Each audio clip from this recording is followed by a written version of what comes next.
In the early stages of this season, you were operating the side in a 3-5-2 or a variation of that in large parts.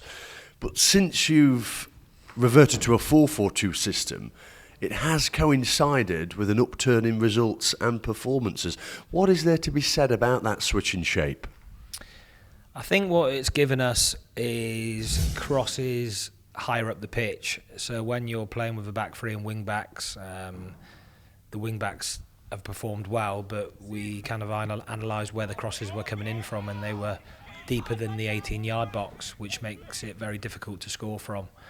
When you've got two wider players, if you like, as in a wide midfielder and a fullback, it gives you more numbers in wide areas, which allows you to work the ball a little bit better and get a bit higher up the pitch before you cross. And of course, you saw on Saturday and against Forest Green that Andy Kirk thrives off crosses, but so does Nicky Maynard. You look at he's had a couple of headers, one against Walsall, he had one against Salford that he was very unlucky with, and he scored a brilliant, well-worked goal against Oldham from an aerial duel. So we want to get crosses in the box, but it's important how we get there. You know, we want to work the ball through the thirds and maintain possession when it's not on to go forward. But whenever we can go forward, we're keen to be positive and get the ball towards the opposition's goal. And if you look at our goals for column, we're up there with the best in the league.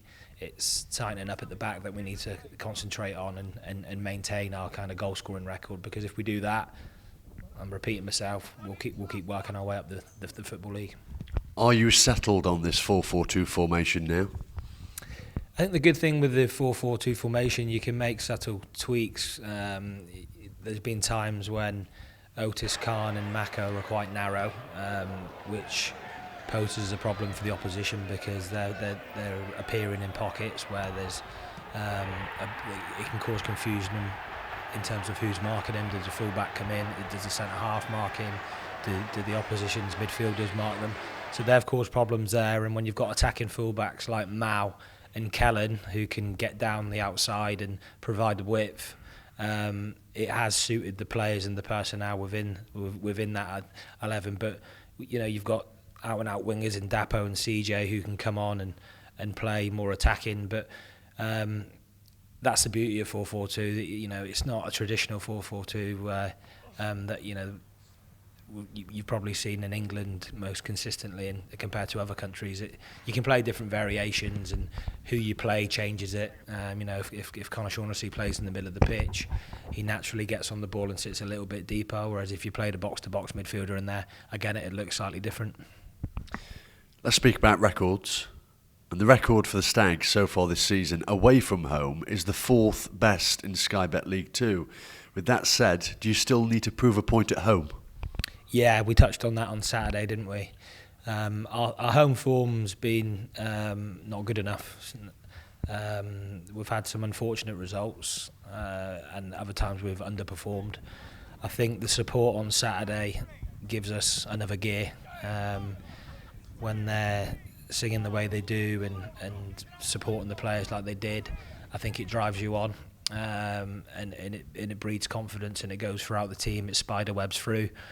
I think at times we've been a little bit anxious at home because of the frustration that we haven't had the results we wanted, and that sometimes can affect the players. But I've seen a real shift in energy at home as well.